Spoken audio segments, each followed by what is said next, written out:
Hey Midway, Mrs. Arroyo here from 3rd grade. I'm going to be reading chapter 15 with you, so grab your book and follow along. Chapter 15, Poppers Performing Penguins. At that moment, they were interrupted by the manager, who came in with a groan. "What's the matter?" asked Mr. Greenbaum. "The marvelous Marcos, who closed the program, haven't turned up, and the audience are demanding their money back." "What are you going to do?" asked Mr. Greenbaum. "Give it to them, I suppose. And here it is Saturday night, the biggest night of the week. I hate to think of losing all that money." "I have an idea," said Mrs. Popper. "Maybe you won't have to lose it. As long as it's the end of the program, why don't we just have the penguins rehearse in there on a real stage? We'd have more room, and I think the audience would enjoy it." "All right," said the manager. "Let's try it." So the penguins had their first rehearsal on a real stage. The manager stepped out on stage. "Ladies and gentlemen," he said, raising his hand, "with your kind indulgence, we are going to try out a little novelty number tonight.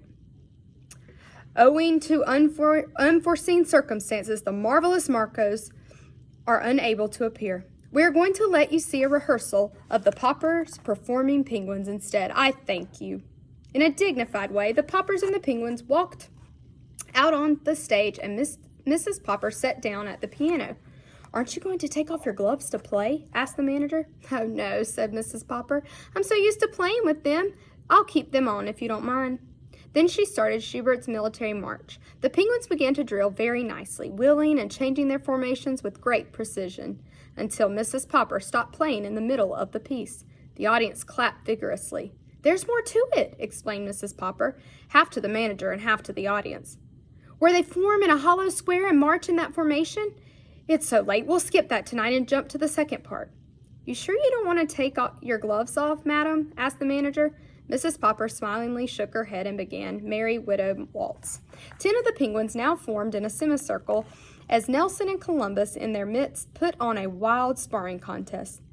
Their round black heads leaned far back so they could watch each other with both round white eyes. "Gork!" said Nelson, punching Columbus in the stomach with his right flipper and then trying to push him over with his left flipper. "Gaw!" said Columbus, going into a clinch and hanging his head over Nelson's shoulder as he tried to punch him in the back. "Hey, no fair!" said the manager. Columbus and Nelson broke loose as the 10 penguins looking on applauded with their flippers. Columbus now sparred politely with Nelson until Nelson hit him on the eye, whereupon Columbus retreated with a loud "Ork!" The other penguins began to clap, and the audience joined them. As Mrs. Popper finished the waltz, both Nelson and Columbus stopped fighting, put down their flippers, and stood still, facing each other. "Which bird won? Who's ahead?" shouted the audience.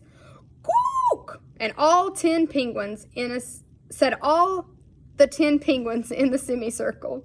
This must have meant look, for Nelson turned to look at them, and Columbus immediately punched him in the stomach with one flipper and knocked him down with the other. Nelson lay there with his eyes closed. Columbus then counted 10 over the prostrate Nelson, and again the 10 other penguins applauded. "That's part of the act," explained Janie. "The other penguins all like Columbus to win, so they all say 'Gawk' at the end. That always makes Nelson look away so Columbus can sock him good." Nelson now rose to his feet, and all the penguins formed in a row and bowed to the manager. "Thank you," said the manager, bowing back. "Now comes part 3, said Mr. Popper. "Oh, Papa," said Mrs. Popper, "you forgot to bring the 2 painting stepladders and the board." "That's all right," said the manager. "I'll get the stagehands to bring some." In no time at all, the pair of ladders and a board were brought in, and Mr. Popper and the children showed them how the ladders had to be set up with the board resting on top. Then Mrs. Popper began playing the pretty descriptive piece, By the Brook. At this point in the act, the penguins always forgot their discipline and got dreadfully excited. They would all begin shoving at once to see which could be the first to climb the ladders. However, the children had always told Mr. Popper that the act was all the funnier for all this pushing and scrambling, and Mr. Popper supposed it was. So now, with a great deal of squawking, the penguins fought and climbed the ladders and ran across the board in complete confusion, often knocking each other entirely off to the floor below, and then hurrying to toboggan down the other ladder and knock off any penguins who were trying to climb up there. This part of the act was very wild and noisy in spite of Mrs. Popper's delicate music. The manager and the audience were all holding their sides laughing. At last, Mrs. Popper got to the end of the music and took off her gloves. And there's the picture. Okay. "You'll have to get those ladders off the stage or I'll never get these birds under control," said Mr. Popper. "The curtain is supposed to fall at this point." So the manager gave a signal for the curtain to go down, and the audience stood up and cheered. When the ladders had been taken away, the manager had 12 ice cream cones brought in for the penguins. Then Janie and Bill began to cry, so the manager ordered several more, and everybody had one. Mr. Greenbaum was the first to congratulate the Poppers. "I don't mind telling you, Mr. Popper, that I think you've got something absolutely unique in those birds. Your act is a sensation. And the way you helped out my friend the manager here shows that you're real troopers, the kind we need in the show business. I'd like to predict that your penguins will soon be packing the biggest theaters from Oregon to Maine.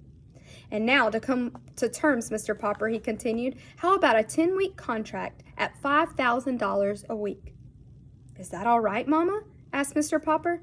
"Yes, that's very satisfactory," answered Mrs. Popper. "Well then," said Mr. Greenbaum, "just sign these papers and be ready to open next Thursday in Seattle." "And thanks again," said the manager. "Would you mind putting on your gloves again, just for a minute, Mrs. Popper? I'd like you to start playing that military march again and let the penguins parade for a minute. I want to get my ushers in here to look at those birds. It would be a lesson to them." All right, I hope you enjoyed this chapter. Have a great night. Bye.